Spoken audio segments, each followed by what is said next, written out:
Hi and hello everyone, this is Judy speaking here in the new big patch 7.1.5. I would like to welcome you to this highly requested video where you guys wanted to hear my opinion about the changes we've got there. As you know, I never track these kind of things because Carpe diem. I simply like to be surprised, but of course only in a positive way, and to check everything on live servers, not PTRs. No one likes being disappointed, neither do I. So saying this, let me begin with that I think that the state of warriors couldn't look any worse to what we've had so far, so I'm only looking forward to those we've got here. Okay, so let's start covering the facts that we have presented here for arms warriors. I'm not gonna go through other specs and classes, so apologize for that, as well as see what kind of impact do they have on our gameplay and how they cross-effect other abilities from our assortment. Alright, so what do we have here? Well, the first noticeable change that kicks our nuts is the shorter stun duration of Shockwave from 4 seconds to 3, putting Stormbolt into a viable position of being a considered choice. But have a look at the next one. The damage of most abilities has been increased by 5%. That's a really great change that I can't deny. Charge now reaches the target for 1 second instead of 1.5. But as a compensate, we receive a 50% slow, which is the same as Hamstring, meaning that we have additional globals to be spent on DPS abilities, so that's a good one for sure. Fervor Battle increases the whirlwind's damage by 45% instead of 30. Well, I'm not sure if the 15% more will do the job, but definitely need more time for testing and finding out. But I highly doubt that it's gonna be worth anyway.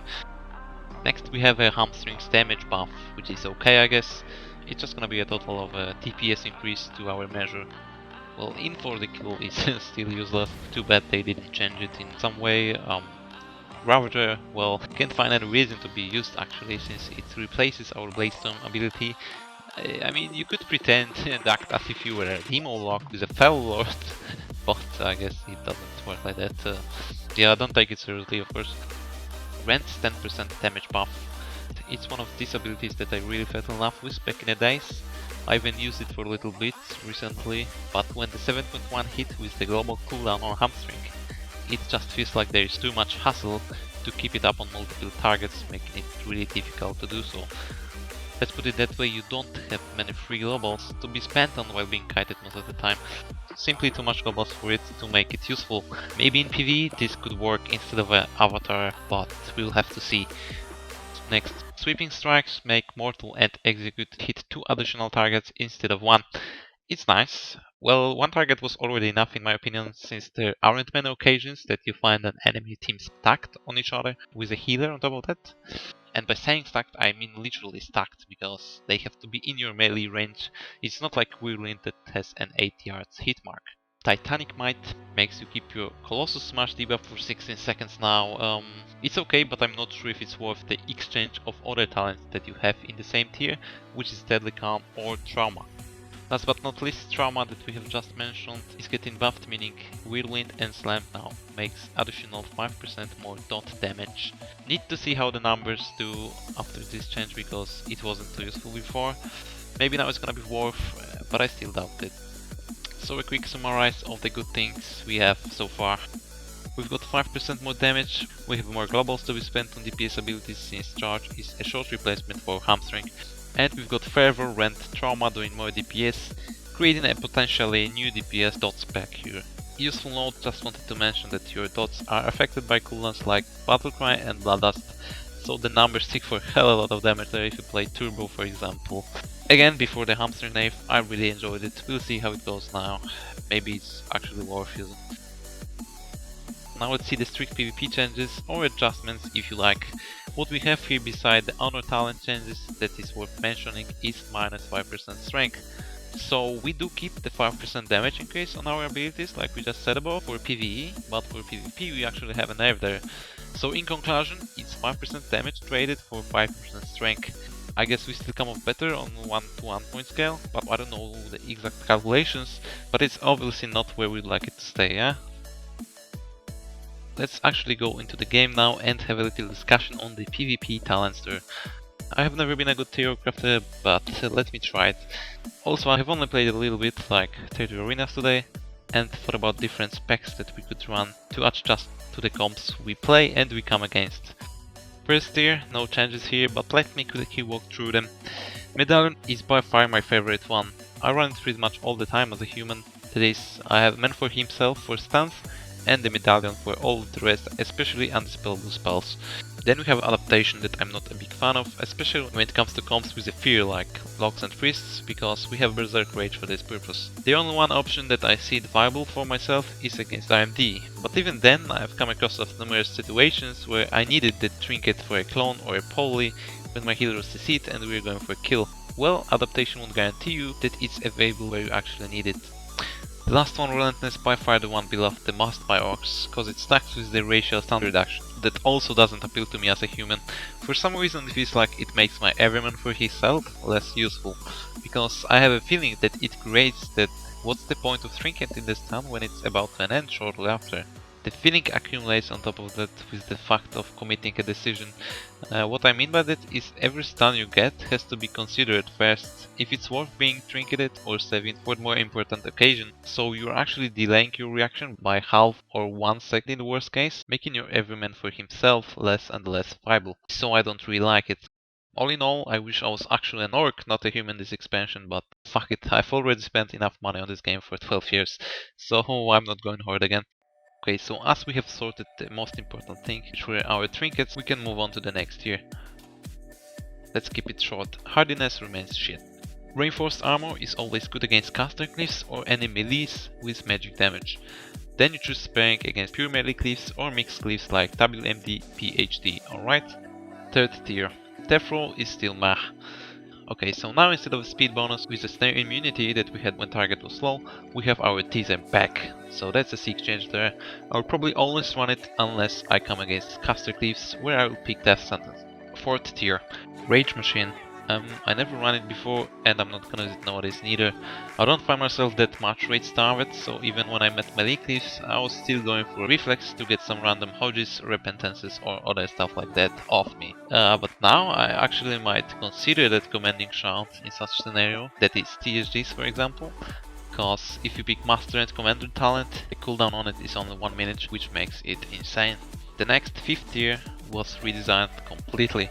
So what we have here is good and old Pain Train that was moved from 6th tier as a first talent. Viable option when you run melee cliffs for sure. Then Duel, an ability which I found really good against Daughters. Imagine affliction damage 50% less to both of your arena partners. Isn't that great? I think so. Basically, other situations where you could find it useful is when the enemy team ride a healer to peel the damage off him, or when the guys decide to split, but you will have 50% damage reduction as well, if you don't come back to your healer and stick to that guy. Or when there is simply a melee fight, and let's say the red hits your enhancement, so you put it on him. In this case, he does a lower damage to enhance, but you still do the same damage to him, which is a fair fight, right? JK. Keep in mind that this ability might become a complete trash in a situation when you are being targeted and taloned by the enemy team, so this is its biggest flaw. War Banner. Well, too bad we don't have Intervene anymore, but let's see where we could find it useful. Against RMD, so you can pop it at the start when all the polys and clones come off.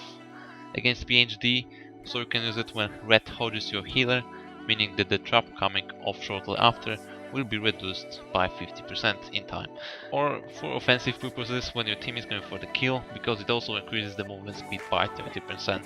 Just keep in mind that A, you have to be in 30 yards range of it, B, it can be killed, has around 151k HP from what I saw. What I heard, it is also nice that you don't have to precast it. It will still reduce the remaining CC even when it's been already applied to your teammates. Against FLS for example, I still think that I would probably pick Duel to reduce the dust damage, since there is not that much CC from their team anyway. The last 6 tier now. First we have the Storm of Destruction, that reduces the cooldown on Bladestorm and applies Mortal 1 to all targets. Well, let's go through it slowly. So firstly, it will put Bladestorm in line with Warbreaking and Battle Cry on the cooldown measure, so you have a massive AoE CDs every 1 minute. But now, the thing is that Bladestorm is quite easy to be escaped from, making it a waste in most cases, in my honest opinion.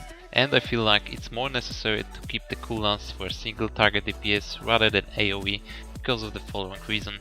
Also, you shouldn't find enemies stacked up on each other, most likely. On top of that, if you run sweeping strikes, you will have the ones applied anyway, and on top of that, I believe that if you wanna really reduce the hits, you are just better off with going for Sharpened Blade, not Bladestorm. I tried Storm of Destruction and I didn't really like it.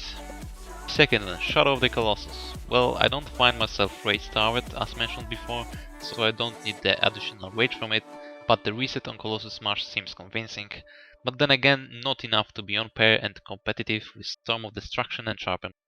Yeah, Sharpen, a really good talent here that's cooldown has been reduced by 20 seconds, making it available now every 25. Like, I used to use it as a separate ability on a different bind last patch, but now I won't hesitate and I've already put it into my own handbag straight away. It also combines pretty well with Focus Rage talent, as we'll talk about it later. Which is basically now. Speaking of which, that is the combination of spells into the so-called specs, because in the end this is why we have been checking and going through all of these changes to see what we can make out of them as a whole. So the talents and different combinations. First, we don't pick Dauntless like at all. I found myself having enough rage out of there. So either A, Overpower if you meet a mixed or a caster comp, or B, Sweeping Strikes if you meet pure melee cleave. Then we go for a Stormbolt against mixed caster comps, just like we did with Overpower, with an exception of small maps like Blade's Edge or Dalaran Arena, when you can still pick Shockwave. Now, pros of a Shockwave. We have a surprise effect that may cause an additional CD burn enemies. Plus, you have more peelability and the cons is less consistent than Stormbolt.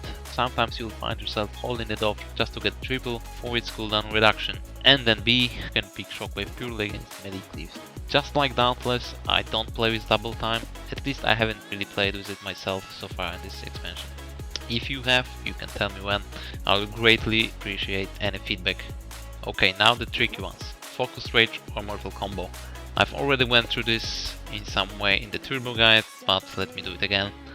So let's go through combo first. You can use it with Deadly Calm, Overpower and Opportunity Strikes to put a lot of consistent pressure, if you are not kited much, that is. Since I believe that Opportunity also applies to Bladestorm. If you had Focused Rage here instead of Mortal Combo, you are making them, Opportunity Strikes that is, a bit less useful, because you don't hit with your abilities that often, as you have the stack buff returns first to make the Focus Rage efficient. That means I would usually go with Engine Management here instead, giving you potentially more pain trains in addition, which makes you more beneficial to your team. So let's have a look how Focused Rage and Mortal Combo affects our Honor talents, which mainly comes to our last two tiers here. This will be a little bit more in-depth guide there. So like I said, you have more of a free hand while playing with the combo, because it doesn't feel like you're obligated to play with Pain Train at least. When I go with Focus Rage here, the combination of Injury Management plus Pain Train plus Sharpen Blade feels too strong to go with any other talent. Those three mentioned here that is. I mean, just look how well Focus Rage stacks with Sharpen and Pain. They make you able to go ham with Battle Cry and Sharpen combo every 25 seconds, which is huge. Then if you decide to go with combo, it's like, okay, I don't need Pain Train to be still useful, so I can pick the other two talents. It's just a bond that Focus Rage has created between the talents and Honor talents tree, just making that feeling of great synergy among them. Well, obviously it doesn't mean you can't break the scheme here and not go for the duel while using Focus Rage, so don't get me wrong there. But the actual spike damage you deal with this spec is literally autistic when you line every CD up. Like, no joke, serious collateral damage can be done right there, my friend. So the pros and cons of each. The pros. Focus rate is definitely more bursty. Why? Because it hits like a fucking truck when the buffs are stacked, which is highly demanded in PvP to force CDs on spiky occasions. It can be stacked while kited, and when you finally connect to your target, you only need to spend one global after Colossus Smash to have it done, as opposed to Mortal Combo, where you would have to use it twice. You're getting more pain trains with Injury Management. I've done some testing, and time needed to reduce the cooldown of Battle Cry on dummy was about 30 seconds on both combo and rage, but in a PvP scenario you will not be able to stick on a target that consistently. So that means more pain trains is more beneficial to your team. Again, due to the same fact, you should come off with more Tactician procs, giving him more of additional Colossus Smash and Mortal Strike procs. Now, due to the reduced Sharpen Blade cooldown, along with Engine Management talent, we are able to get both Battle Cry and Sharpen off together every 25 seconds, which is real nice. The cons. We have less consistent damage due to no opportunity strikes and the fact that you have to stack the ability first 3 times before an efficient usage. It is harder to play in general, it requires you to get used to it and find a good ski bind. Well, I basically have it macroed with my charge ability. When playing with focused rage, you may sometimes catch yourself being rage starving. Plus of Mortal Combo. So we have a consistent pressure here if you can keep up with the target, because we have opportunity strikes that also affects the blade storm. It is fairly easy to play with. If you have uptime, it should proc you more tacticians, that is the resets on Colossus Smash and Mortal Strike abilities, making you sometimes having them back to back of cooldown. That is really nice. And last but not least, it's rage efficient. Now the cons of running Mortal Combo. It is less bursty, it requires uptime, also due to the fact that we have sharpen and battle cry every second go. That is 45 seconds cooldown versus 25 seconds cooldown when running with focus rage talent. To generalize, it is hard of a choice to make, so in my opinion it is worth keeping both of the specs and combinations of talents presented here to be versatile and at the same time adjust yourself to the situations / different comps you meet on the arenas or the comps that you actually like playing. You should grow feathers and see this too. When you want to get off the darkest ground, but gravity pulls you straight down.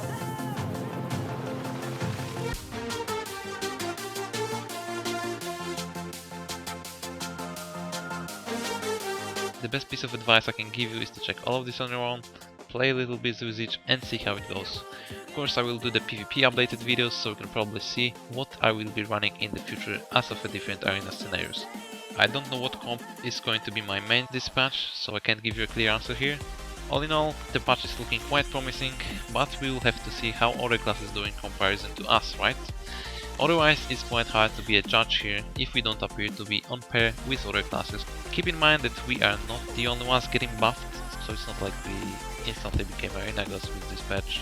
From what it looks like, all of the changes they've made so far are getting reverted in some sort, like the frost decays that were consistently being tuned down are getting buffed again. I really sometimes wonder what Blizzard is thinking when making all of these wild changes. Well, I guess it is what keeps the game alive, no?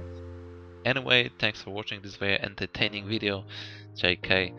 If you have any questions, feel free to ask them in the comment section below. Also, if you haven't, make sure to check my other guides, including my PvP UIs walkthrough and the Legion World's Best Turbo Guide.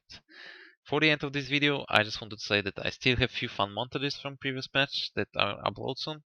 And after that, when I get some rating, I'll probably put a footage from 7.1.5 so we can finally move on. Alrighty then, thanks again for watching and I hope you have a good one. So as always, see you on the arenas, fellow warriors. Peace.